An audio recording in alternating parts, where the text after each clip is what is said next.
What's up, Degenerate Nation? Welcome to the Big Bets on Campus podcast presented by BetMGM. This is the college football preseason betting recap show. I'm Stuckey, and joining me, as always, is Colin Wilson. We are less than a week away. I can smell football in the air. You excited, brother?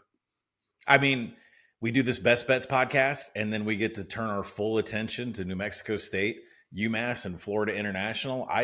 It's glorious. It's like a rush of adrenaline going through my body. Like, I cannot wait. We're there. We're finally made it there. Yes, we will have, by the way, we will have our week 0 betting preview live on Thursday. We'll record that Wednesday night, so it'll be up for you guys on Thursday. Spoiler alert, for the trash segment, I will be talking about UMass, who I already bet and logged in the app and got a number of messages of how excited.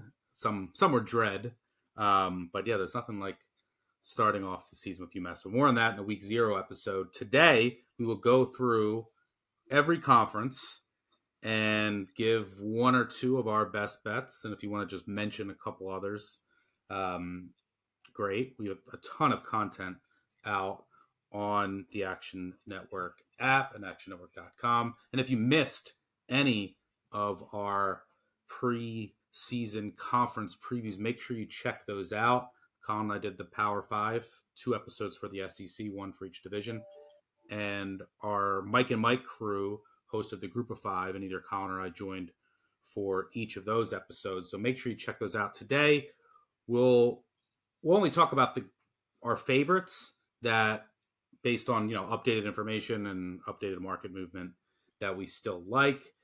Later in the show, we will also hear from the aforementioned Mike and Mike to get their best bets in the Group of 5 before we then add our thoughts on those. So let's kick things off, Colin. Let's start with, I guess we can go ACC. Go alphabetical here. I'll get to Boston College in a second in the over. I don't want to forget them again, so I wanted to just throw that out there right away to remind myself and to shout out BC. But what do you want to mention in the ACC? Well, I think maybe you and I have a disagreement on who's going to win this conference. It's a 2-man race. I like Clemson in this case. I love Garrett Riley as the higher. Clemson out there plus 350-ish, plus 300 is where I'd stop buying for them to make the playoff.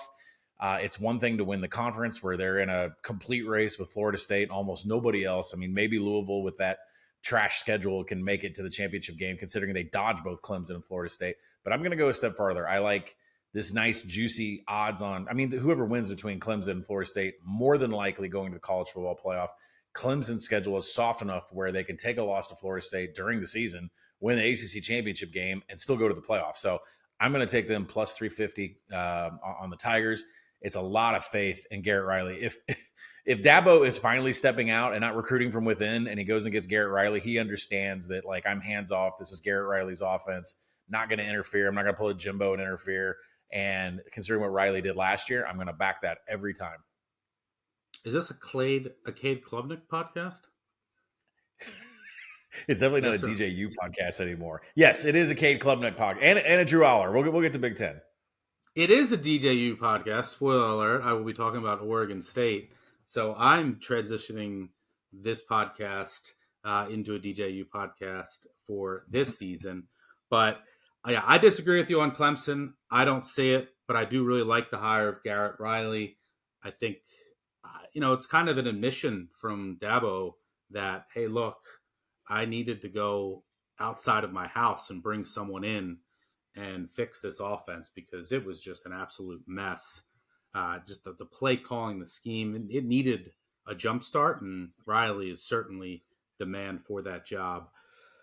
I'm going to go my favorite bet. I think we both agree on Wake under, right? Under Yep. 6.5. That's taking some money. You can still find minus 130 out there, which I would bet. So I like Wake Forest. I cannot see this team getting to 7 wins. But for my best bet, I'll say Boston College over 5.5 wins. This has taken a little bit of money as well. Make sure you shop around, as always. Have as many books and outs as you possibly can. And it's really important for every bet that you make. Just the half points add up, but especially in futures, you can see some drastic differences out there, whether it's conference odds or win totals. So just make sure that you shop around and get the best number. Those things add up. But I want to go Boston College over 5.5 wins. Basically, just need them to get to bowl eligibility. On the surface, you might say, "Oh wow! I mean, the offense was a mess last year. They lose their quarterback, who transferred to Pitt, and they lose Zay Flowers to the NFL draft. Their wide receiver room took a number of hits, and they lost some important pieces in the secondary." So you're saying, okay, what's there to like about Boston College? Well, one, the schedule. The schedule is one of the easiest of any FBS team out there. There's really, if you look, 8 winnable games on the schedule. Northern Illinois at home, Holy Cross at home, Virginia at home, at Army, who's basically going through a complete overhaul, at Georgia Tech. Tough one, but that does come after their bye. Connecticut at home, at Syracuse, home against Virginia Tech. I think they can get 6 of those even without an upset elsewhere. And the reason that I'm higher than the market on this team is their offensive line. Last year, the offensive line was an absolute disaster. They were starting from scratch, and this was one of the worst rushing offenses in the country. They couldn't generate any push. It was just a mess. But this year, they get their best offensive lineman back from injury. They added 2 transfers who should slide in and start right away. And just that experience they gained from being thrown into the fire. I think their offensive line will be drastically better this year. That will allow Garbo to actually have some lanes to run in. And Emmett Moorhead, who came in the end of last year in the last 4 starts and showed some flashes, got some game experience under his belt. I like what the front 7 brings back on defense. The secondary has some holes, but that's Hafley's specialty. So I'll trust that he'll patch that up, and BC will do enough to get to 6 wins. So give me the Eagles, who I didn't forget about on this podcast, over 5.5 wins. They also do for some positive regression, like the turnovers, injuries, special teams play. I think they might get a few more bounces than they have in recent seasons this year. Any thoughts on BC over? No, I agree with you completely on that, but I think I want to stress that I still think Wake Forest still has a lot of meat on that bone to take the under there. Camp has not really been any positives that I've heard, and we talked about it in our podcast on the ACC. This is a brand new center, 2 new interior guards, and then a quarterback that is not the same size or has the experience in running the inside zone, which they ran a ton of mesh RPO with Sam Hartman. So we'll see if Mitch Griffiths can do that. Not even sure he's going to be the starter. So I definitely think there's still room to run on that Wake Forest under. Yeah, regardless of his size, it's just a big downgrade from what Hartman could do to whoever tries to fill his shoes. All right, let's move on to the Big 10. I think we talked at length on our Big 10 podcast, which got a lot of feedback, some good and some asking if we needed to check into a mental institution for backing James Franklin in the futures market in many different ways. I took Penn State 25-1 to win the national title, my only national title future as of now. Colin, do you want to throw out some more hype for Penn State, or where do you want to go with this? I think everybody's heard our Penn State hype. I'm not backing off of that from a Heisman perspective, from going to the playoff. I mean, I think going to the playoff is a much better bet than winning the Big 10, so I would look for that. There's just more different avenues of celebrating and what Penn State can do from an entire season perspective. Plus, they can take a loss, miss the Big 10 championship game, still go to the playoff as an at-large. So I think, we've really echoed a lot of that out there. I'm going to go back and say Nebraska under 6. The juice is going the other way. So now you're getting a nice fat, like plus 130 to go under on this. From a projection standpoint, make it around 5.9.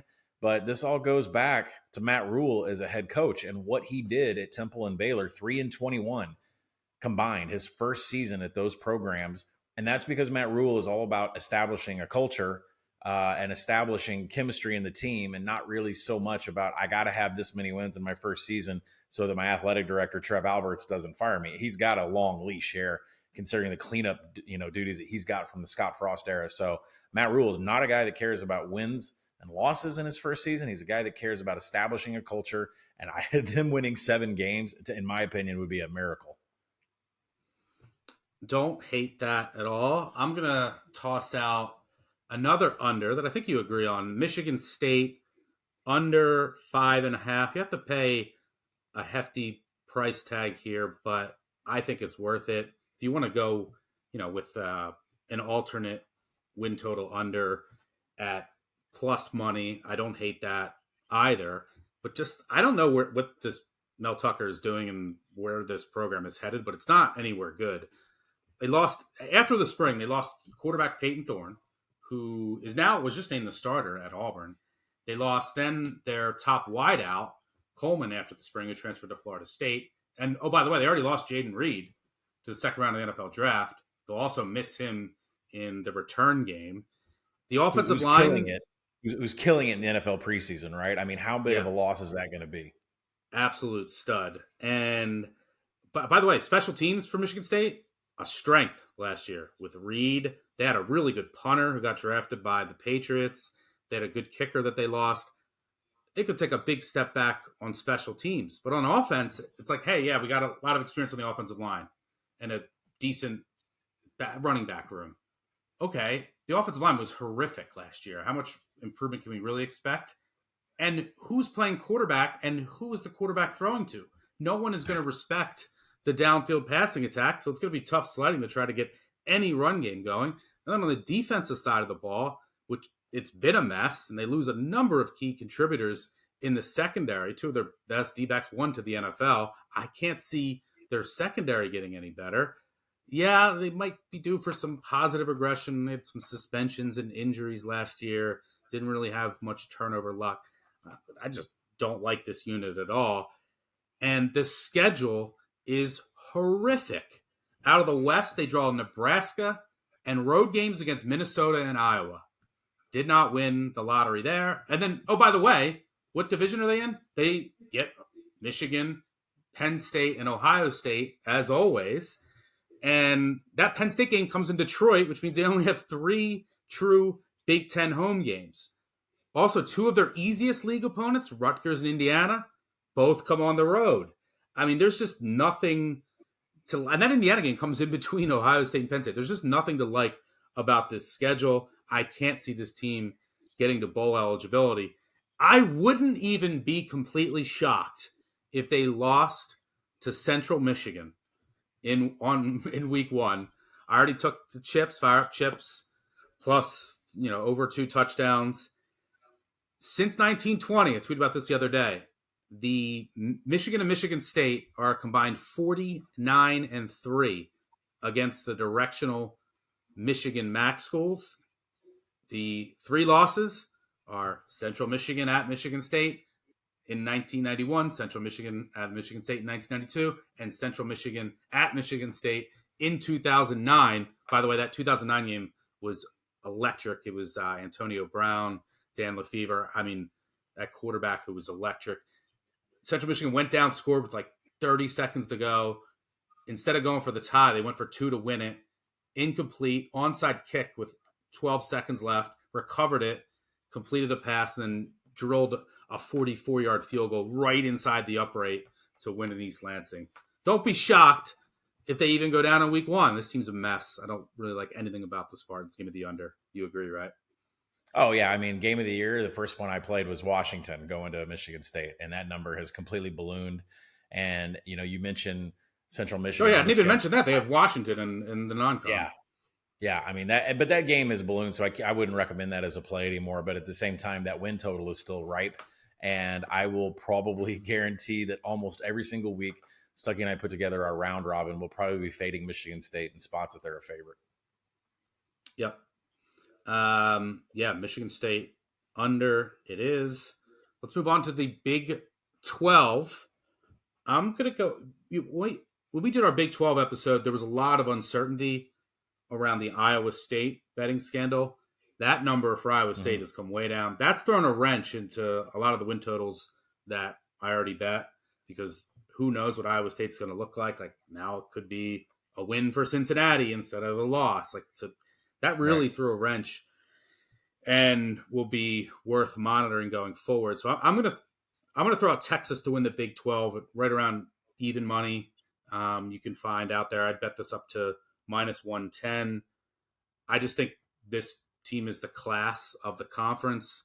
They finally have built out, Sark and that staff have finally built out a roster that mirrors one you'd see in the SEC as far as depth and size in the trenches. Look no further than the offensive line, which has been a weakness in recent years at Texas. It's now an overwhelming strength.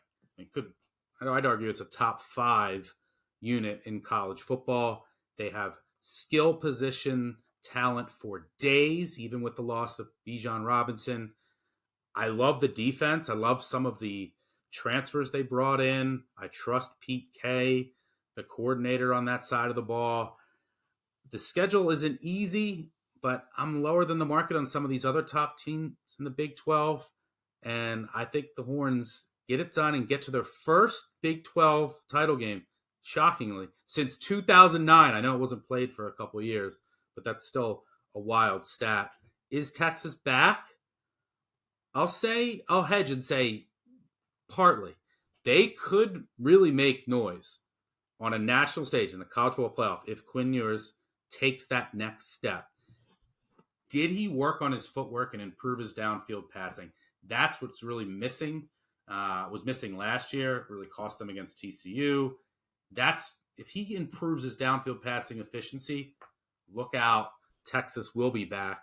Even if he's not all the way there, they might not be able to compete for a national title, but I still think they can certainly win the Big 12. And plus, there's a lot of quarterback depth. So I think the Horns finally get back to the Big 12 title game and get it done on the 40 acres. They do play all the top teams in the Big 12, but it's a pretty manageable road schedule in conference. I mean, they play Baylor, I'm not high on, Houston, TCU, which should take a step back, big revenge for Texas there, and then Iowa State, who's obviously in turmoil, as we mentioned before. Also, Texas might get a few bounces. They were so close to having a special year last year. I mean, look at that Alabama game. Then they lose to Texas Tech in devastating fashion in overtime. I think they were 2-5 in one possession games. And they were first in the nation in pressure rate, but I think outside the top 75 in sacks. They were outside the top 100 in takeaways. So that defense has some bounces that are going to come its way. I like Texas to get it done in the Big 12. I think they're clearly the class. What could go wrong? Do you agree? Completely agree. They were the first bet that I made out of the gate back in May.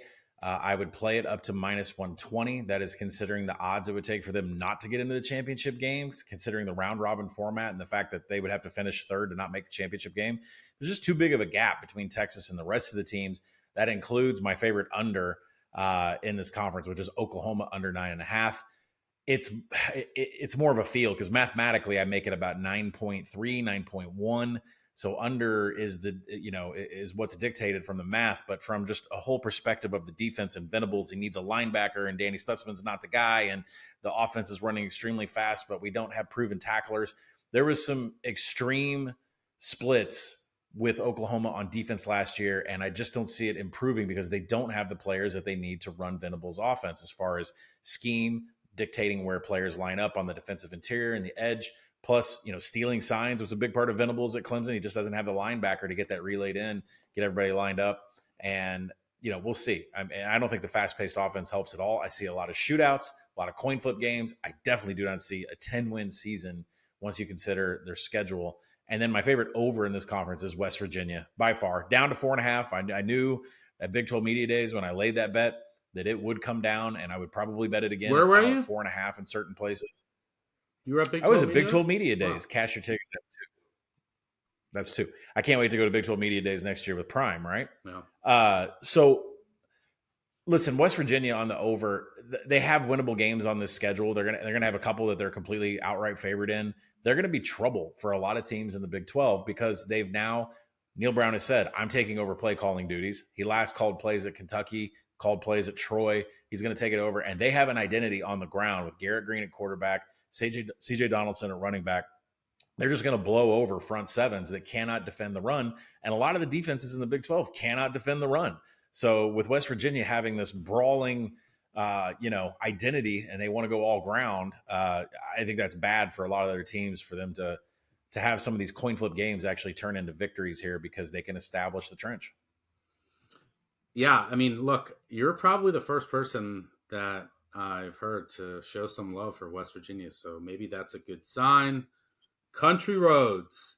All right, that'll wrap up the Big 12. Let's move on to the PAC12. Oh, and for what it's worth, in the Big 12, in our Big 12 preview episode, I mentioned Cincy under, which I still like if I had to bet it, but the Iowa State adjustment has put it out of mathematical range now.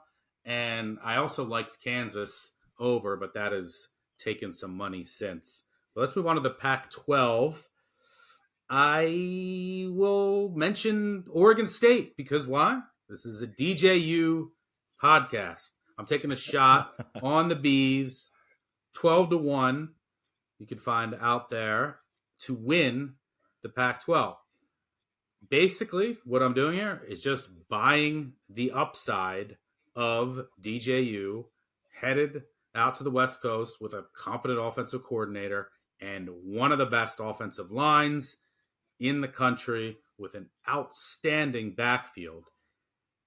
If he shines and lives up to his potential, this team could win the Pac-12.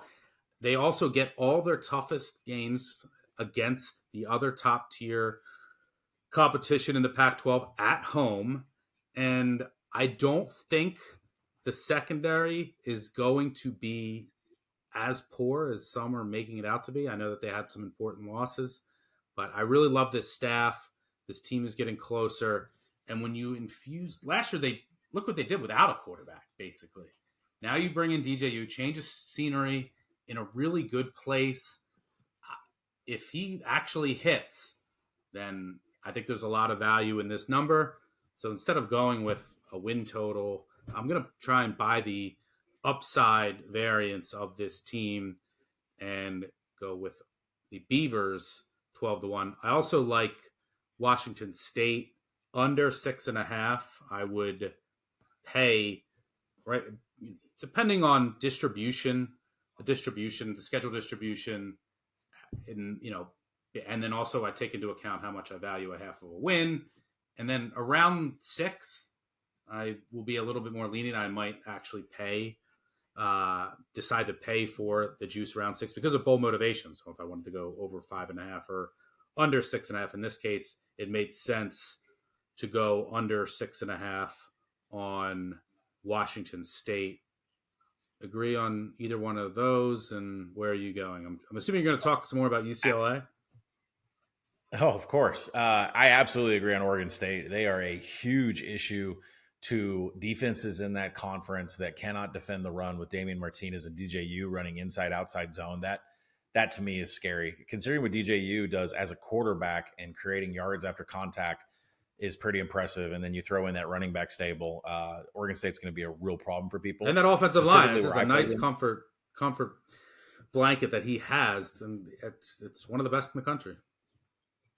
Yeah, specifically where I played them was against Oregon, getting a TD in the Civil War. So that's a defense right there that has always had issues defending the run. Oregon State's going to make that a 6-possession game with these new clock rules and make them tap out. So I do love that there. I think there's multiple ways to play Oregon State. You'll hear a lot from them on our upcoming Saturday live shows. Yeah, but I'm going to go UCLA. I'm all over it. I love over 8, whatever number you can get on them. They were one of the first win totals that I hit. I also played them UCLA to win the Pac-12 at 16-1. I would play it down to 12-1. And the reason why this team isn't up there in the same odds and same win totals as the USCs, the Oregons, and the Washingtons in this conference is because of the quarterback position. I fully expect Ethan Garbers, who is now in a heavy quarterback battle with Dante Moore, I expect Ethan Garbers to be the starter here. He'll be the caretaker for it for the first 3 or 4 games before Dante Moore becomes a starter. You're going to see Dante Moore as the quarterback inside of all of their games. He just probably won't get as many reps or as many starts as they expect him to get. But the kid is as good as advertised, and I expect him to follow the Dorian Thompson-Robinson path, where in his freshman year, he didn't start right away. Mid-season, he became the starter after he got to know the offense a little bit better, and was kind of a surprise against the rest of the Pac-12 competition, what DTR could do. He only got better with time, especially with quarterback coach Ryan Gunderson, who we have absolutely loved ever since he came from San Jose State. So everything UCLA. And then the under that I love in this conference is Cal under 5. Some interesting offensive pieces that came in through the transfer portal, but it's just not worked out whatsoever. Jake Spavital fired at Texas State, now the offensive coordinator there. But the problem all comes down to quarterback, and that Sam Jackson might not be ready to be a starter. No grasp of the playbook.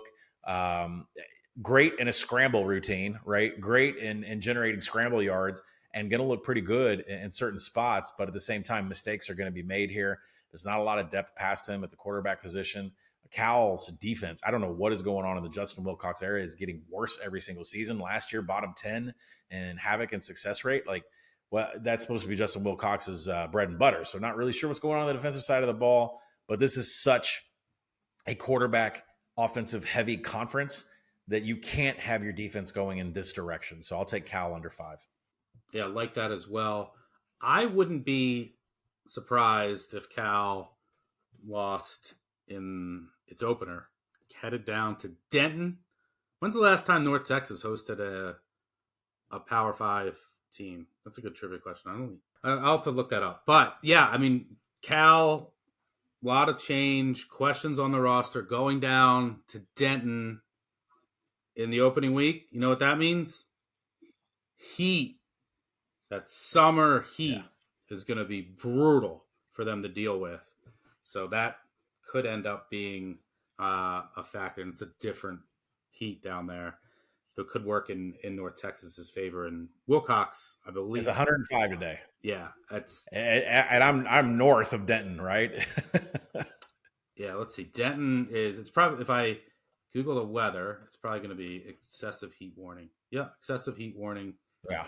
104, 104, 107, 107, 107, 105. That's the next 5 days. What's Berkeley today? Berkeley is, I'm going to go with 75. It's 64 currently. Yeah, it's going to be high as 75. Yeah, so that heat could certainly be a factor. We'll talk about that game more on our previews. All right, let's finish up the Power 5. And by the way, I agree with you on Cal. Let's finish up the Power 5 with the SEC. I'll throw a couple out there. If you want to get crazy, our producer, Matt Mitchell, has given me shit already about this one. But Ole Miss, I think I got 25 to 1. I think you could find 20 to 1 still out there to win the division. I made the case on the SEC podcast. So if you want to go hear me sound crazy, make sure you check that out. I also, if you want to get, I guess I just sounded like a crazy person the entire podcast. I also bet Georgia under 11.5 wins. I made my case there. Kind of a feel thing. I show a tad bit of value compared to my projections. But I think Georgia is going to win the division and get to the SEC championship game. I think they trip up somewhere, a la Alabama a couple years ago when I took the under 11.5 and they lost to Zach Calzada as 3 touchdown favorites down to Texas A&M. Georgia has some questions that, we'll see how Carson Beck works out and the offensive coordinator change. But I think someone gets them. They're the hunted now. They might be a little complacent. I think they trip up at least once along the way. Mississippi State under 6.5. I'd pay the extra juice to, up to I think minus 160 you can find. I'd pay that. I don't see this team having any shot of getting to 7 wins. And if you're looking for an over, I'll say my favorite bet is Kentucky over 7 wins. You can find a minus 115, I think, even out there, minus 120. Shop around. Like there's a number of different prices out there, but I would definitely look for the 7. I really like everything that I'm hearing from all the people that I know close to the program. And this is similar to Boston College. Last year, I went under on Kentucky because I said this offensive line is going to be a problem and it's going to hamper the entire offense. I don't think that's going to be the case this year. The offensive line, along with BC, should be one of the most improved units in all of college football. And I don't think that there's going to be a big drop-off from Levis to Leary. They also bring in Liam Cohen back as the offensive coordinator. And I think that's a big upgrade. And you can always trust this Kentucky defense under Stoops. So I think Kentucky's in for a pretty big year. I think they're going to end up with, a big year for Kentucky, which is 8 or 9 wins. So I like Kentucky over 7. They have a really, really good chance of starting out of the gates really fast. And they could easily be 5-0 headed into that game against Georgia, which, barring a miracle, they'll lose that game. But they should be able to build a lot of momentum early on. So give me the Cats. And I have my Kentucky shirt on. I'm in Lexington. Don't call me a homer because last year one of my favorite bets was the Kentucky under. But this year we're reversing script and we're going over. Yeah, I mean, their schedule to start is Ball State at home, Eastern Kentucky at home, Akron at home, at Vandy, home against Florida. Like, that is a really good shot of starting 5-0. Then you're at Georgia, probably lost, and you're home against Missouri, home against Tennessee, who you're really down on, who I'm down on. I think they get that game. At Mississippi State, a team I'm low on. It's a tough spot in between Tennessee and Alabama. Alabama comes to Lexington. That game's not an impossible game to win. Then they're at South Carolina, who I'm low on, and then at Louisville, which will be a tough game to close the season. But I think they certainly get to 7. But I love what I'm hearing from this team, and I think they get to 8 or 9. Any thoughts on any of those? Kentucky over, Mississippi State under, Ole Miss division, and Georgia under are my 4 favorite bets in the SEC. Any thoughts, and what do you got? I'm with you on all those except for the Georgia under. I understand the Georgia under. I think it's really close, as far as a mathematical projection on 11.5 wins. So, I could see them dropping a game, although Carson Beck has been really good in practice, named the starter, and he's got some outside weapons there, which, with Kenny McIntosh being hurt, they've got a huge stable of running backs, but, I do expect a little bit of drop off on both sides of the ball. But does that mean they're going to lose a game? I'm just going to stay away from that and take Georgia to win the SEC at minus 110. And I'm treating that as a money line ticket in the SEC championship game. Completely agree with you on Kentucky, but I also love Missouri on the over at 6. I love it if you can get it at that number with some juice on it. And if you got to play 6.5, that win total probably comes down to the Arkansas game. But I love the fact that Drinkwitz is completely hands off with the offense now. Says that he did not put Missouri in the place that they should be offensively. He's handing it over to Kirby Moore, who comes in from Fresno State. And we're gonna find out real quick if it's the system that Kirby Moore built at Fresno State or whether it was Jake Haener and a plethora of weapons in the backfield that they were always able to terrorize the Mountain West. But I believe in Kirby Moore and his system. They're going to move Luther Bolden down to the slot. He's going to be a force on the inside. They got Theo Wees from the transfer portal, who averages more than 2 yards per route run for Oklahoma. They've got explosiveness on the outside. They're going to have explosiveness on the inside. I think Missouri is going to be tough for a lot of teams. And the team that I dislike in the East, you mentioned it, is Tennessee. And I'm not saying go out there and grab that minus 180 on the under 9.5. That's way too far. I would never say lock that up for an entire season. But the alternate, under 8.5 at like plus 150, plus 140, I will take that all day. This is a roster. I'm sorry, you can't sign Joe Milton up to do what Hendon Hooker did. Joe Milton lost his job in Michigan. Joe Milton lost his job in Tennessee to Hendon Hooker because the offense is all about timing and it's about route trees by the wide receivers after. I've taken some heat on Twitter saying, they don't have weapons to do this. They don't have weapons to do that. Brew McCoy was 1.6 yards per route run. There are other wide receivers here. Squirrel White is the exception, but the other wide receivers are going to depend on the outside to fill the Jalen Hyatt role. did not put up the numbers from an explosiveness perspective. Now that can change, but you need Joe Milton to hit you in stride down the field. That's a big part of this Tennessee offense when you do the stretch, the power raid. So I just, that's not a good fit. And then their defense, you can't name any of the players that they have on defense that are in first or second team preseason SEC, all SEC. It's going to be a problem on defense again. They lost their best edge rusher. So I don't see a lot on the defensive side. Schedule gets a little bit tougher. Sign me up for Tennessee on the under and the alternates. I don't hate it. I've started to come around on your take there. And yeah, you like Missouri. I like Kentucky. Kentucky getting that game at home at Lexington against Tennessee will certainly help. Can I say this? This?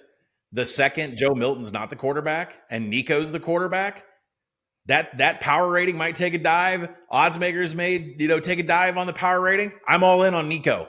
I'm all in. I'm ready to back Tennessee when they get deflated in power ratings and Vegas odds and Nico's a quarterback. I'm ready to back you guys. It's just a problem that I have with Joe Milton. So stop trying to get on the good side of Tennessee fans. Just be the villain. Just be the villain and wear it all year. And we will have Rocky Top calling in to the voicemail all season. Before we move on, but I want to do a fun exercise. Pull up the Georgia schedule. The Georgia schedule for me. Because if I had to predict where the Georgia loss is going to come from, it's going to be like an unexpected one, like if it happens, like the Alabama one at Texas A&M. If I told you that I could see the future and I know that Georgia went 11-1 this year and you get $1 million if you pick the game that they lost. Pick any game you want. And then we let it play out. Which game? Because I know you're not picking at Tennessee, which is what most people would pick, and which makes this exercise more fun. Where would the loss be if it did come? $1 million. It would come down to. It's not either. Yeah, it would come down either. to Kentucky and Missouri. You got to take one. Yeah. Got to take one on the loss here. I would prefer it to be a road game, but I'm going to play the hangover effect and say that it's going to come either after the Auburn game or after the Florida game. And so that means Kentucky or Missouri. If I had to split hairs on who I think could stop them better and score more, I'd probably go Missouri. I want to say Kentucky, but I'm going to take Missouri November 4th, the week after Jacksonville against the Gators. Big, huge hangover spot. Look ahead to Ole Miss and Lane Kiffin the next week. Missouri falls perfectly on this schedule for an upset. So I think that would be my pick. You're 1 week too early. Get on board the Lane train, baby. It's Ole Miss. All right. And there is overlooked to Tennessee there, right? I mean, even that Ole Miss game, there's overlooked to Tennessee the next week. Ole Miss is that weird team that would, can really play with anyone on any given day, but they also could shit the bed. So that they're like a weird team that could do it. And they certainly have the talent. All right. Before we give our thoughts on each of the Group of 5 conferences, let's throw it to Mike and Mike for their best bets. Thanks, Stuckey. And here with me is Mike Iannello. I'm Mike Calabrese. We are part of the G5 Deep Dive, so please listen to us throughout the season for everything in the Group of 5. We've been hearing these rumblings out in the Power 5 land. Apparently, conference realignment doesn't affect us here in the MAC and the Sun Belt and all these great conferences that are solid as a rock.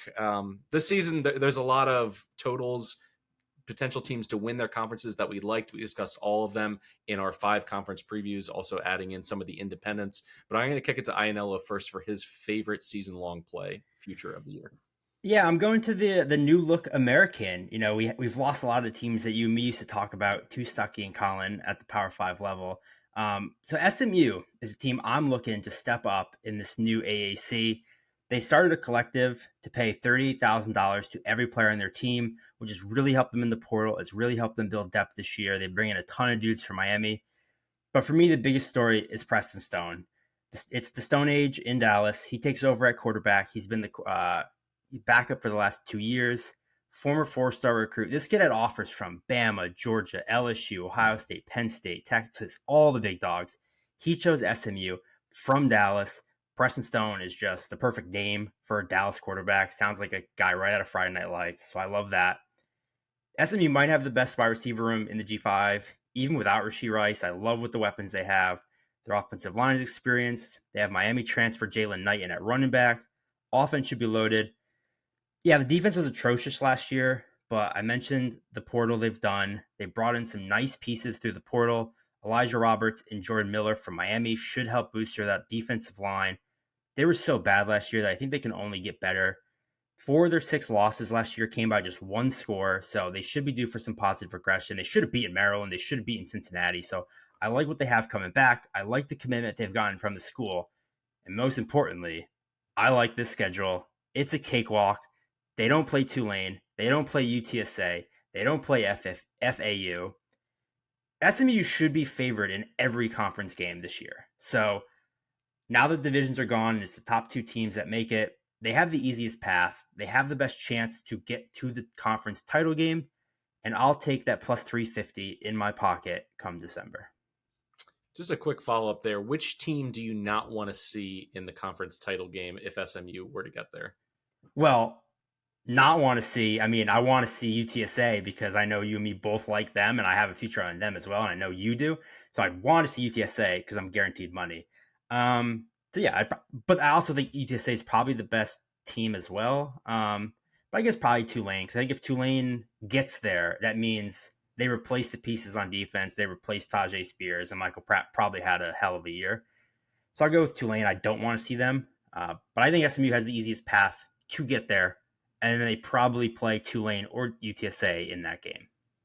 All right, I'll keep the positivity going here with an over 4.5 in Fort Collins, Colorado. Colorado State coming in this year off of a 3-9 campaign.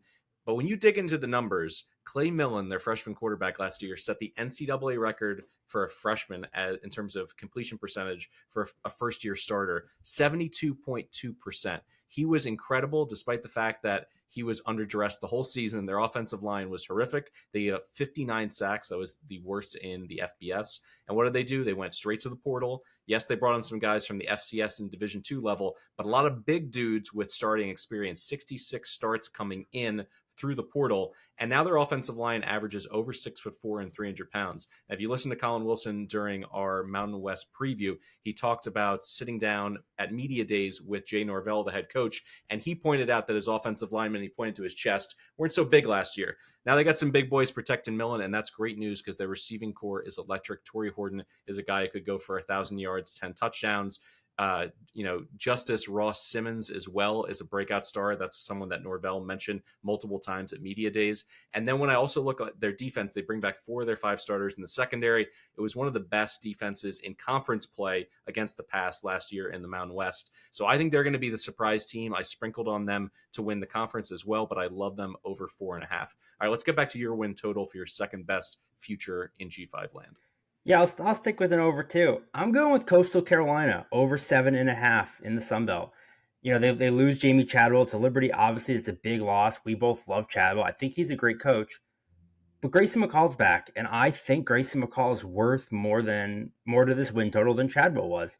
And as I mentioned in our Conference USA preview that we broke down every team, nobody followed Chadwell to Liberty. So they basically bring back most of their key pieces, especially on offense.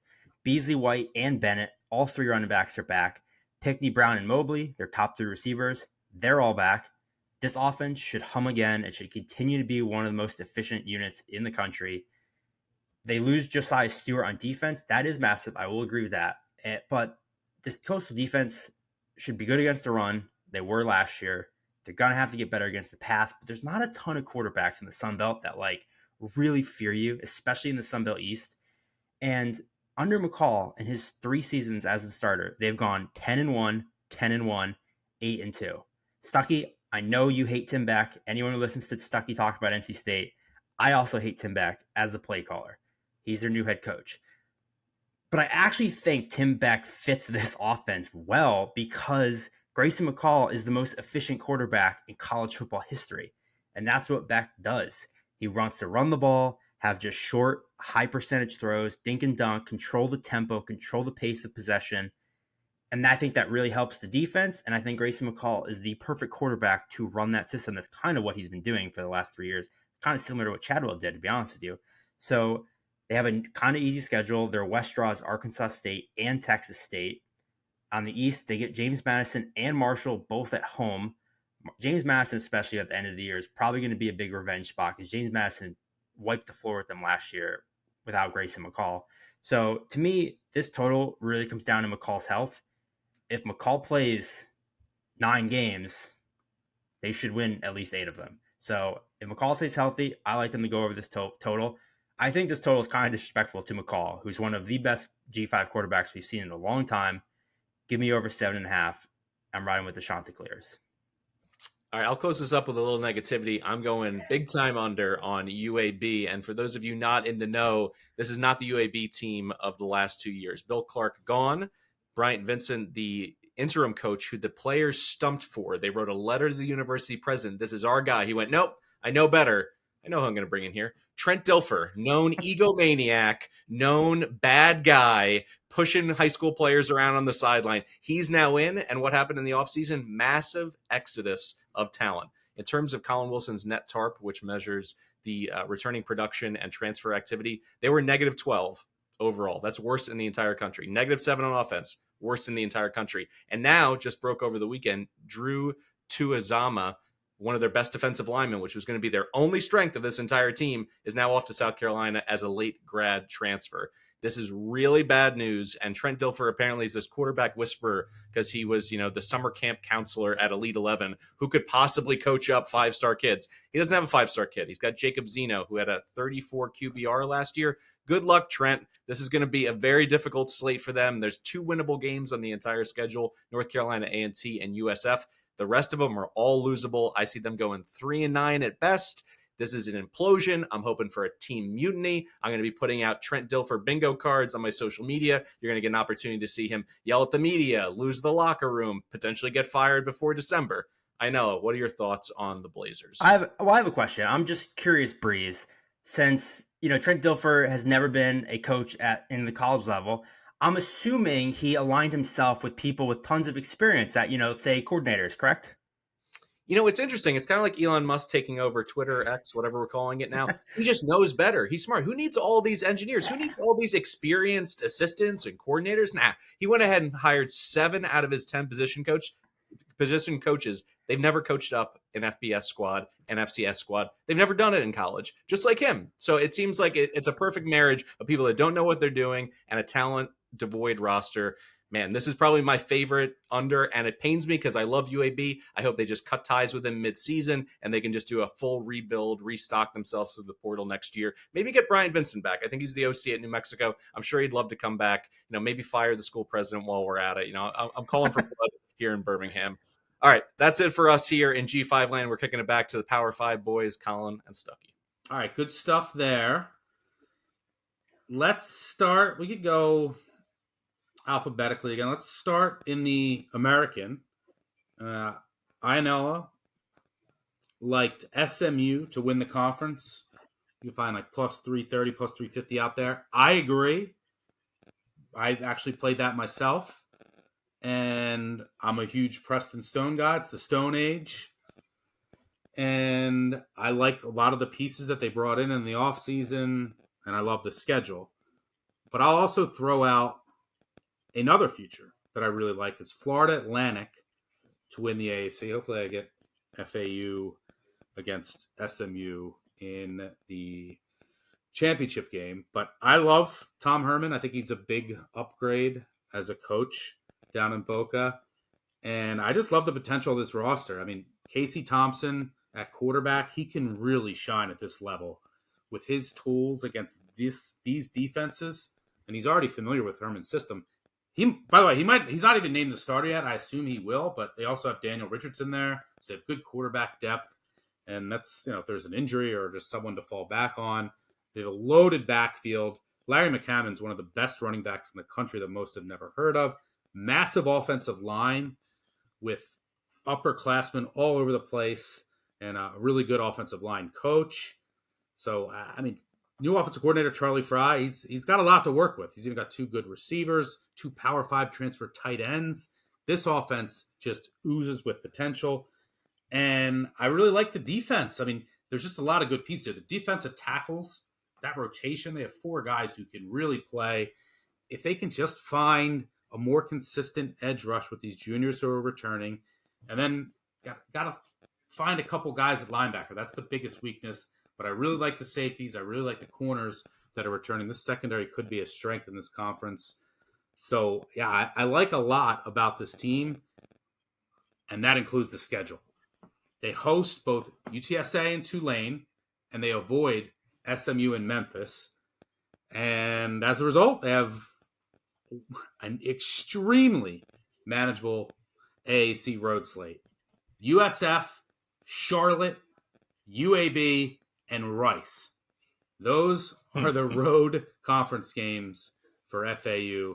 Love the potential of this team, so I took a shot on them, plus 650 to win the league. Any thoughts there? Oh, by the way, I mentioned UAB, which Calabrese mentioned under. I wholeheartedly agree. UAB under 4.5. It's going to be a mess. So yeah, UAB under. Agree with Calabrese. SMU. I agree with Ianella. And then I also played an FAU future, which is my favorite bet in the AAC. Any thoughts there?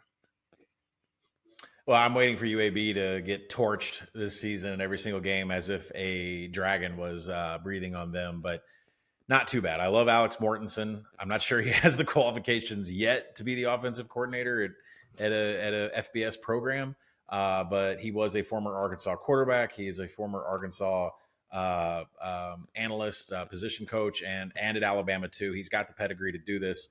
So that is the lone bright spot that I like out of this UAB team. But at the end of the day, Trent Dilfer is the one that's going around making statements that are just not true, giving these kids really bad life advice with some of the things that he says. And then an audio drop where he's like, I'll call ESPN. I got some buddies there. Like, come on, stop.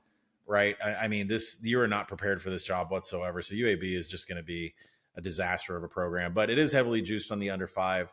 But that is definitely the place we're going. But I played some under. I played under 7 points because of the downside. I played some under 4.5 plus 105 last night. I prefer that to the juiced 5. Yeah, I completely agree on Florida Atlantic. I would still take them right now. Florida, what we mentioned about that team, I think before, Tom Herman coming in got a gift from the gods from a scheduling perspective. Plus, Casey Thompson transfers in from Nebraska, but previously at Texas, which was Tom Herman's quarterback. That is a really good marriage that they're going to have going on down there. Other than that, all the numbers that I hit back in the summer have all moved. I still love South Florida, but it's now 3.5. It's 4 and not 3. I still have Memphis over 7 that I took, but it's at 8. And then Old Dominion on the under at 4. I loved a couple months ago, and that's down to 3.5. So I still love all that stuff, but they have moved. I don't show as much value. I would still play it. Yeah, I agree on Memphis.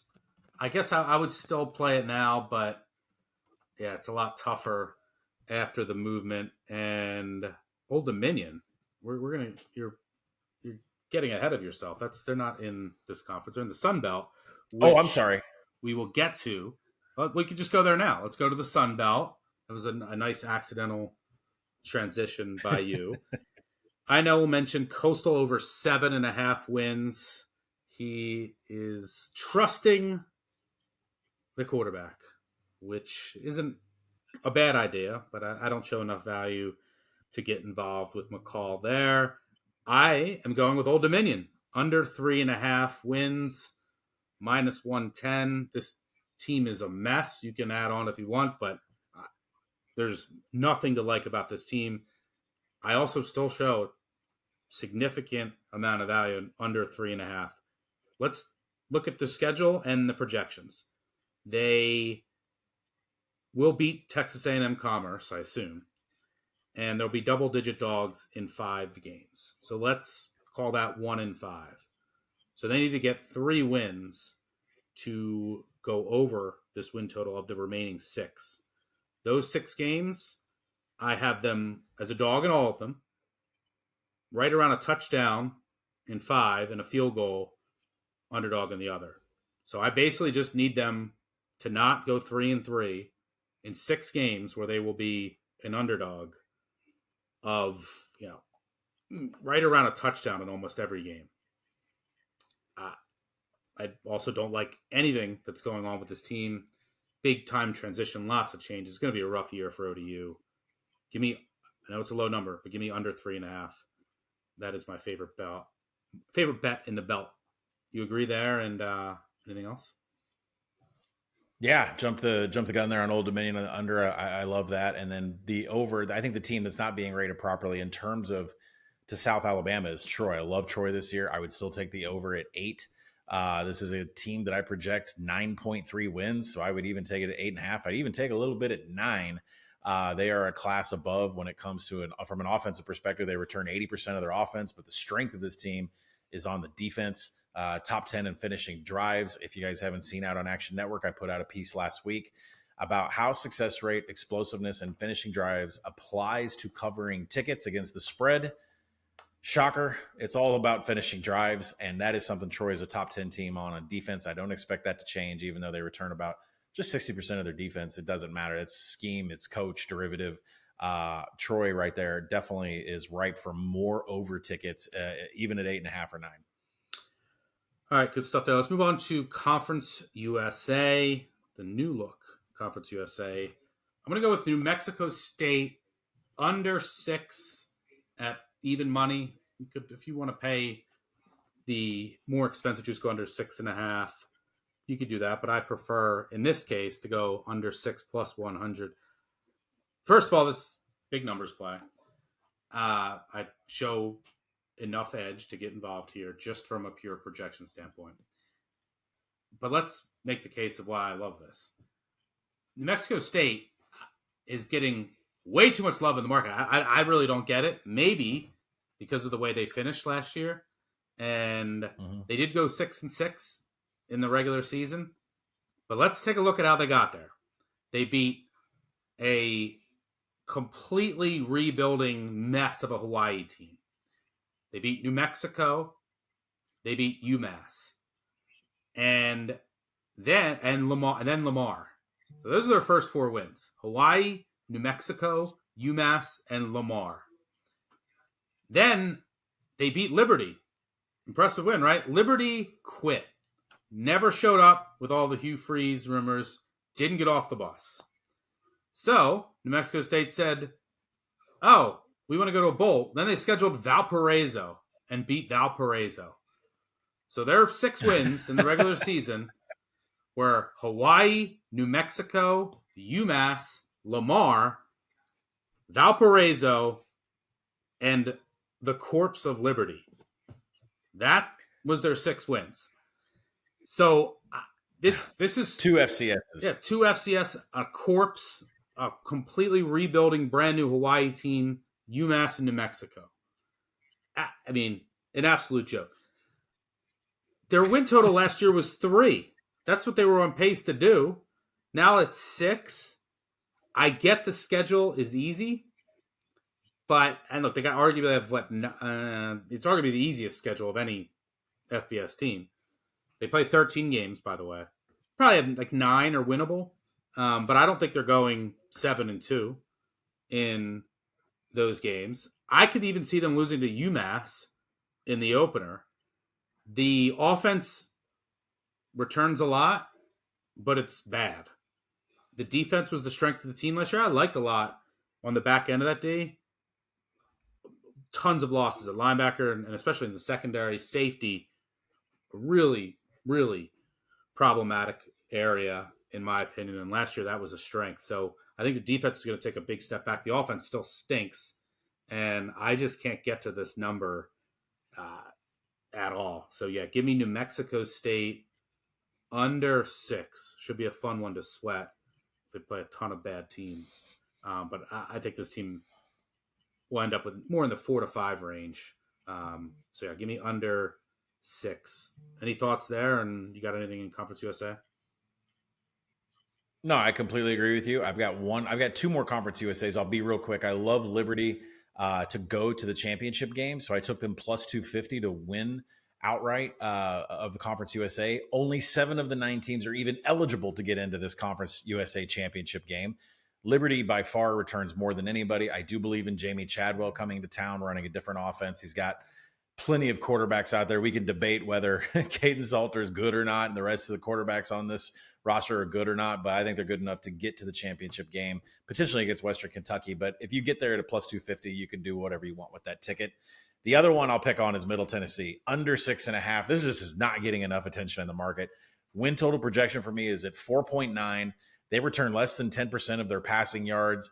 Chase Cunningham is out after 5 years. They're essentially a toss-up at every single position on the roster. Their top-ranked pass breakup D, they only return about 44% to those pass breakups, and then just everything across the board. 39% of the offense returns. Only 55% of the defense returns. You start the season with Alabama and Mizzou. So Middle Tennessee is going to struggle with depth, identifying starters, and then identifying a second string. And you're starting your season with Alabama and Missouri. Like, what are you going to be from an injury perspective when you get to the end of September here? That is something I would heavily worry about. But this schedule, I don't see how you get to 7 wins. So project them 4.9.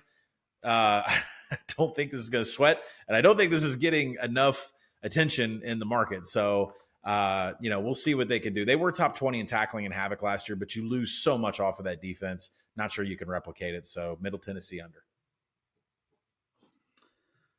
Yeah, I mean, the home schedule is pretty easy, but I actually show a tad bit of value on that as well. All right, let's move on to the Mountain West. I'll kick things off with Utah State under 5 wins, minus 135. It's what I bet last night. Still can find that out there. I'm super low on this team, which was just gutted by departures in the offseason. A number of really important defenders left in the spring. All of the quotes from Anderson, who also has 2 new coordinators. He'll be calling plays this year. It just seems like he knows that this team's going to be bad. Everything that I'm hearing, and he's like, we just can't afford to have this much turnover, and it might be a rough year. Like, if you kind of just read between the lines, I think he's kind of telling us that this team is going to struggle. I'm not a Cooper Legas guy. They lose their star running back. Offensive line is gutted. And if you look last year, this is a team that went 6-7. And by the way, all those spring departures, another bad sign. But they went 6-7 last year. 7 losses by double digits. 4-0 in 1 possession games. Also could have some special teams regression, close game regression. And last year, similar to New Mexico State, let's break down this schedule. Okay, so they basically just got blown out and then won all their close games. But who did they play? They got that rebuilding Hawaii team, just like New Mexico State. They played the rebuilding Colorado State team with their 3rd-string quarterback making his collegiate debut, and it was a disaster. I think Legas only threw for like 80 yards in that game, and they won by like 13-10 or something. They also played the tanking San Jose State team at the end of the year, who just wasn't the same after that tragedy on campus. Also played New Mexico's backup. So, I mean, how they got to their 6 wins is just a joke. Just 1 close games against backups and rebuilding teams. Well, now the schedule gets just exponentially tougher than it was last year. They're the only team in the Mountain West to play all 5 top projected finishers. And if you look, like, I just don't see where 6 wins are going to come from. Here's, like, if you break down the schedule from a projection standpoint based on my power ratings, they will beat Idaho State. And I have them double-digit dogs in 8 games. So right there, like, if they win the others, which is Idaho State, we'll give them that win. A coin flip I have at New Mexico, they'll be maybe Nevada's going to be a little better, but Utah State will be favored in that game. Maybe, I don't know, close to a touchdown. 7 to 10 tops. So let's give them that win. So let's give them Nevada. Let's give them Idaho State. They get Colorado State and at New Mexico. Those are 2 coin flips. And then 8 games as double-digit underdogs. Like at Iowa, at Air Force, JMU, at UConn, Fresno, at San Jose State, at San Diego State, Boise. How is this team getting the 6 wins? I don't like anything that's going on here. Major losses at defensive end. In the secondary, those 2 important receivers, their star running back. Close game regression is coming. Schedule gets a lot harder. Anderson's hitting this is going to be bad. He's trying to call plays now with new coordinators and while trying to manage the team with all this turnover. I think it's going to be ugly. Give me the under Utah State, under 5. Agree there? And anything else you see? Completely agree, but I'm going to switch over because we are a Colorado State podcast. We are a Jay Norvell podcast. So, I did take Mountain West. My long shot future was them to win the Mountain West at 40-1. I would still take that as a long shot future. Low investment, but I would still take it down to about 25-1. Love what's going on at Colorado State. This was a completely revamped roster last year. Jay Norvell stepped into a situation where completely starting from scratch. I would call it, not a year 0, more like a year -1. This season, what they did prove last year is a quarterback Clay Millen can hit Torrey Horton on a dime anywhere in the field. Probably, Torrey Horton, probably the most explosive wide receiver on a G5 level. And after talking to Jay Norvell this summer, Justice Ross Simmons is the name. I talked to him at Mountain West Media Days, in case you guys didn't know I was there. And he told me that Justice Ross Simmons was going to be a huge name this fall for you fantasy players out there. If you're looking for a cheap sleeper, Justice Ross Simmons is definitely the guy I would look at. But they're going to be explosive from the wide receiver position. Yes, I understand that the offensive line does not have the depth. Injuries could hurt this team. But at the same time, they have enough potent skill position players to make a rumbling in a conference full of offenses that are kind of anemic. So I definitely like Colorado State from that standpoint.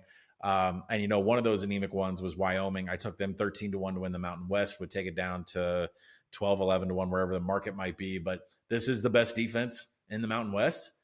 Offense might be the worst. But you know what? The bar was so low last year. There's only one way to go, but up. There's not really anything I could say is, what they're going to do offensively. It's going to be about 70% run, ground and pound, and then the defense is going to try to do their thing, cause some havoc, and get some scores that way. So if they get any kind of elevated play from the offensive side of the ball, Wyoming definitely has potential to play in the championship game. So other than that, I got a lot of negativity for Boise State on the under. It's a number I project below even the 8.5 that it's at now. I'm not a fan of Bush Hamdan coming in at offensive coordinator. He's going to run something different than what Dirk Cotter did last year, who turned Taylon Green into a different quarterback, let him loose outside the pocket and do what he does best. And Bush Hamdan comes in and says, I would like to limit Taylon Green to leaving the pocket just 5 to 8 times in a game. Well, he needs to get out there about 15 times to make this Boise State offense go. I don't have confidence that Hamdan can call a better game than Cotter. And I don't have confidence that Taylon Green's going to be a better quarterback under this new regime at offensive coordinator. So I'm going against Boise on the under on the season win total. Yeah, good. Getting back to Colorado State, they could, if they can just somehow figure out the offensive line, could be one of the most improved teams in the country. I think the defense, I like some of the pieces they brought in on defense, really experienced unit there. And it's year 2 of the air raid. I love Horton. And if you look back, Jay Norvell, year 2 of the air raid at Nevada, went from 3-9 to 8-5. And if they figure out that offensive line, the upside is there. And by the way, they get to host Boise, Air Force, San Diego State, and avoid Fresno, which means they don't face any of the top 4 projected teams on the road, which you have to like. If that offensive line is together and takes a big step, because it was a mess last year, it gives like 5 sacks per game, then they could scare Washington State in the opener. Potential upset. They should not be getting 10 points against Colorado in the game of the year line. If you can find, I know there's a couple shops in Vegas, there might be able to find it in other states, otherwhere, but plus 10 against Colorado. Look at Colorado's schedule. You're going to come off of Nebraska, and you got Oregon on the look ahead. Colorado State should not be getting 10 points against Colorado. So that is definitely a game of the year play. All right, that will do it for our 10 conferences. Do you have anything in all of our Notre Dame fan listeners always get mad because we go through the conferences and then don't give enough attention to the independents, which are dwindling. We're down to just Army, Notre Dame, UConn, and UMass. Anything you like or want to mention? The independents? No, I'll save all the Notre Dame talk for our Week 0 podcast. Make sure and tune in for that. I have money down on Navy, so I'll have a full explanation on that. And that's a huge game to break down this weekend. So I'll save the Notre Dame chatter for that. Perfect. And I'll save the UMass chatter for the Week 0 podcast. Army could be a mess. Didn't Army just lost a quarterback for the season who could have started as well? So, we'll be sure to talk about UConn as well, but nothing from a win total perspective from either of us there. Great stuff. Hope you enjoyed this recap. Make sure you also check out the Action Network app and all of the previous preseason conference preview episodes for more in-depth analysis on every single team in college football. We do have one final order of business. It's time to unveil the second annual Action Network All-American team. First team offense, quarterback, Caleb Williams, USC. Running back, Quinshon Judkins, Ole Miss. Wide receiver, Marvin Harrison Jr., Ohio State. Wide receiver, Rome Aduns, Washington. Wide receiver, Jacob Cowing, Arizona. Tight end, Brock Bowers, Georgia. Offensive tackle, Olu Fashunu, Penn State. Offensive guard, Cooper Beebe, Kansas State. Center, Bo Limmer, Arkansas. Offensive guard, Christian Mahogany, Boston College. Offensive tackle, J.C. Latham, Alabama. First team defense, defensive end, Jared Verse, Florida State. Defensive end, Laiatu Latu, UCLA. Defensive tackle, Dion Walker, Kentucky. Defensive tackle, Junior Tafuna, Utah. Linebacker, Harold Perkins, LSU. Linebacker, Junior Colson, Michigan. Linebacker, Barrett Carter, Clemson. Cornerback, Kool-Aid McKinstry, Alabama. Cornerback, Kalen King, Penn State. Safety, Cameron Kinchins, Miami. Safety, Javon Bullard, Georgia. First team specialist, kicker, Joshua Carty, Stanford. Punter, Torrey Taylor, Iowa. Returner, Jalen Lucas, Indiana. Second team offense, quarterback, Michael Penix Jr., Washington. Running back, Blake Corum, Michigan. Wide receiver, Xavier Worthy, Texas. Wide receiver, Antoine Wells Jr., South Carolina. Wide receiver, Malachi Corley, Western Kentucky. Offensive tackle, Aronde Gatson, Syracuse. Offensive tackle, Graham Barton, Duke. Offensive guard, Zach Zinter, Michigan. Center, Cedric Van Pran, Georgia. Offensive guard, Christian Haynes. Christian Haynes, UConn. Offensive tackle, Joe Alt, Notre Dame. Second team defense, defensive end, Johnny Newton, Illinois. Defensive end, JT Imola, Ohio State. Defensive tackle, Tyler Davis, Clemson. Defensive tackle, Makai Wingo, LSU. Linebacker, Jalen Ford, Texas. Linebacker, linebacker, Tommy Eichenberg, Ohio State. Linebacker, Dallas Turner, Alabama. Cornerback, Quinyon Mitchell, Toledo. Cornerback, Micah Abraham, Marshall. Safety, Tyler Newbin, Minnesota. Safety, Yam Banks, South Alabama. Second team specialist, John Hoyland at kicker from Wyoming. Punter, Mason Fletcher, Cincinnati. And the returner, Milan Tucker, Appalachian State. Offensive Player of the Year, Caleb Williams. Defensive Player of the Year, Kool-Aid McKinstry. So that is the second annual Action Network All-American Team. I'll share my thoughts with you later in the week when I go through it on the podcast. I'll say where I disagree, but I will call you a homer. I knew that there was going to be at least one Arkansas player on there. So you snuck Limmer in at center. But good stuff there. Check out actionnetwork.com, the Action Network app, if you also want to see the recap there. But that'll do it for us. Thanks to our producer, Matt Mitchell. Thanks to Mike and Mike for sharing their thoughts. Thanks, as always, of course, to Colin. And thanks to all of you for tuning in. We are less than a week away. Get all of your win totals, futures in. Make sure you shop around and get ready for week 0 with us on the week 0 preview episode, which will be out on Thursday morning. Cannot wait. Let's have a season. Thanks for tuning in. Make sure you subscribe, unsubscribe, subscribe. Tell a friend, tell an enemy. You know the deal. Leave a 5-star review. I'll do giveaways on the week 0 preview. So it doesn't matter what you say.